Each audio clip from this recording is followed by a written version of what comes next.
ତୋ ଭଳି ଗୋଟେ ସୁନ୍ଦରୀ ସ୍ତ୍ରୀ ପାଇ ମୋ ବିଜୟ ବଡ଼ ଭାଗ୍ୟବାନ ରେ ମା।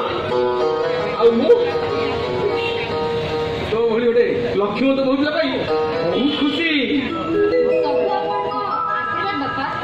ମୋର କଣ ଆଶୀର୍ବାଦ ମା? ଜଗନ୍ନାଥ ଜଗନ୍ନାଥଙ୍କ ଆଶୀର୍ବାଦ ବୋଲି କହ।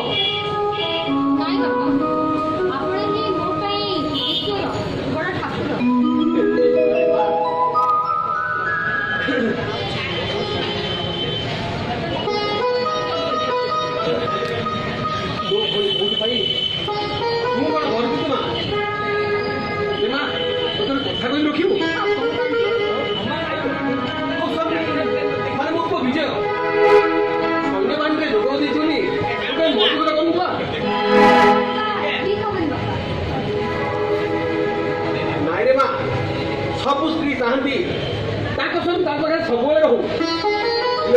ମୋ ପୁଅ ବିଜୟ ସେ ସବୁଦିନ ତୋ ପାଖରେ ରହିପାରିବନି ମା।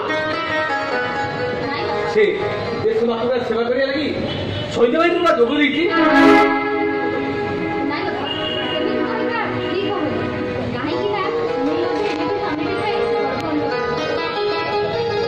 ଗୋଟେ କଥା କହିବି ମା,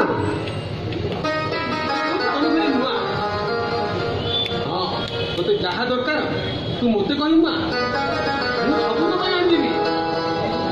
ମୁଁ ତୋର ଶ୍ୱଶୁର ହେଲେ ମଧ୍ୟ ବାପା ହୋଇଲେ ମା।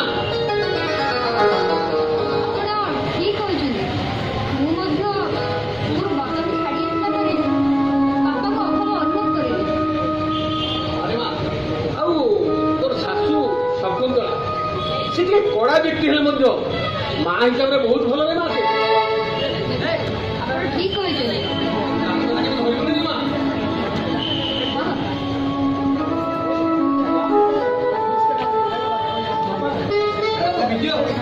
ଏତେ ରାତି ହେଲାନି ତୁ ବାହାରେ ରହିଲେ କଣ ସୁନ୍ଦର। ନୂଆ ନୂଆରେ ପୁରା ବାହା ହେଇଛୁ। ଏତେ ରାତି ତୁ ବାହାରେ କାଲି ରହିଲୁ କହିଲୁ? ବାପା ଏଇ ଦେଖୁନାହାନ୍ତି ମୋ ମ୍ୟାରେଜର ଫଟୋ ଗୁଡ଼ା କାଢ଼ିବା ପାଇଁ ମୁଁ ସହରକୁ ଯାଇଥିଲି। ଆରେ ବାଃ, ଦେଖିଲୁ ଦେଖିଲୁ ଏଇ ଦେଖନ୍ତୁ ବାପା।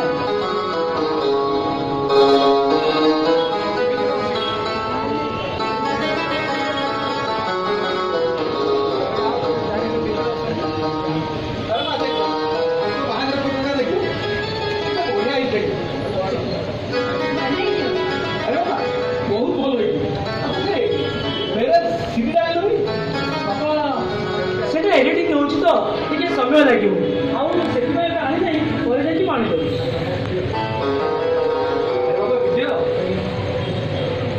କଥା କହିବି କଣ କହୁନାହାନ୍ତି ବାପା? ତୁ ବାହା ହେବାର 10 ଦିନ ହେଇଗଲାଣି। ବୋଉଟା ଏକୁଟିଆ ଘରେ ରହି ରହି ଭାରି ବୋର୍ ଫିଲ୍ କରୁଛି।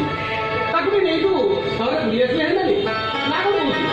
ନାଇଁ ବାପା, ନୂଆ ନୂଆରେ ବୁଲିବାକୁ ଗଲେ ଗାଁ ଲୋକ କଣ କହିବେ ଯେ? ଓହୋ, ସେ ଗାଁ ଲୋକଟା ତ କାହିଁ ଭାବୁଛୁ କହିଲୁ? ସେମାନେ ତ ମୂର୍ଖ ଲୋକ। ସେମାନେ ସଂସ୍କୃତି ସଭ୍ୟତା ବିଷୟରେ କଣ ଜାଣନ୍ତି? ତୁ ତାକୁ କଥା ଜାଣନ୍ତି ମା। ହଁ ବାପା, ଆପଣ ଠିକ କହିଛନ୍ତି। ଆଉ ତା ଛଡ଼ା ଯାହା ଆପଣଙ୍କ ଇଚ୍ଛା।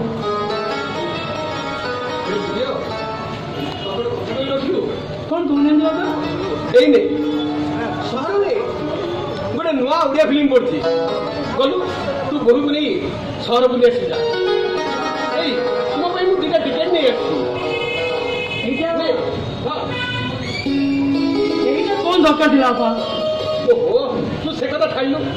ତୁ ଗଲୁ ଶୀଘ୍ର ଫ୍ରେଶ୍ ଖାଇକିରି ଖାଇ ପିଇ ଟିକେ ରେଷ୍ଟ ଦେବୁ। ସକାଳୁ ସକାଳୁ ସହରକୁ ବାହାରି ଯିବୁ ନା। ଯା ଯା। ଠିକ ଅଛି ବାପା, ମୁଁ ତାହେଲେ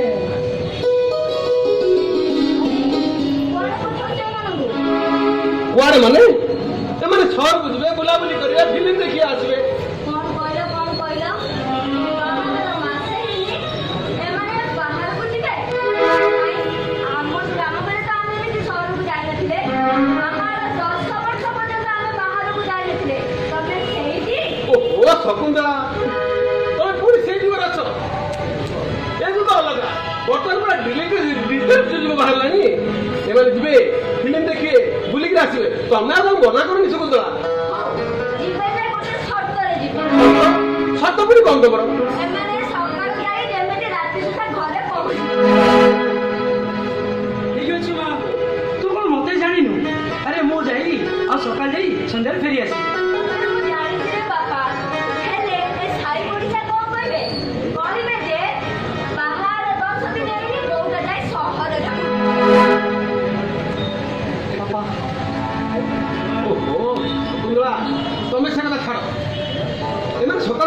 ବାହାରକୁ ଯିବେ ଗଲ ଏମାନଙ୍କ ପାଇଁ କିଛି ଖାଇବା ପିଇବା ବ୍ୟବସ୍ଥା କରୁଛ? ହଁ ମା ଝାନ୍ସୀ ଆରେ ଭାଇ ତୁ କେତେବେଳେ ଆସିଲୁ? ଏଇ ଜାଣୁଛି ମୋ ପାଇଁ କଣ ଆଣିଛୁ? ଜାଣିଛି ବର୍ତ୍ତମାନ ମୁଁ ଆସିବି ଏ ଶୁଣୁ ଆସ ମୋ ପାଇଁ ତୋ ପାଇଁ ଗୋଟେ ଚେନ୍ ଆଣିବି ନେବୁ କହୁନୁ? ନେ ଭାଇ ମଜା କଣ କରୁଛୁ ଯେ ଦବୁ ତ? ଆରେ ନେ ଆଉ ତୋ ମଜା କରିବିନି ରଖ ଭାଇ ବଢିଆ ହେଇଛି ଭାଇ, ବାଃ ବଢିଆ ହେଇଛି, କି ସୁନ୍ଦର ଭାଇ।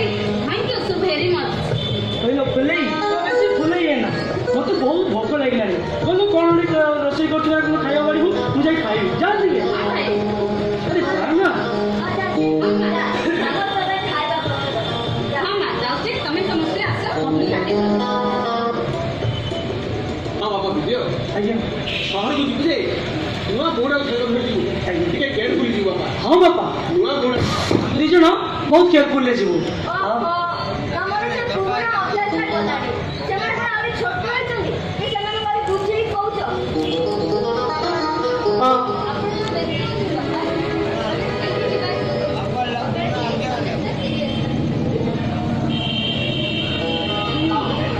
ବାପା ତାହେଲେ ସେପଟୁ ଝାନ୍ସୀ ଖାଇବା ପ୍ରସ୍ତୁତ କରିଦେଇଥିବ ଭାଇ ବାପା ଭାଇ ଜଲ୍ଦି ଆସ ଖାଇବ। ବାପା ଚାଲ ତମେ ଆଉ ମା ଆମେ ସମସ୍ତେ ମିଶିକି ଖାଇ ନେବା ହଁ ବାବା। ଆସନ୍ତୁ ଚାଲ ଚାଲ ଚାଲ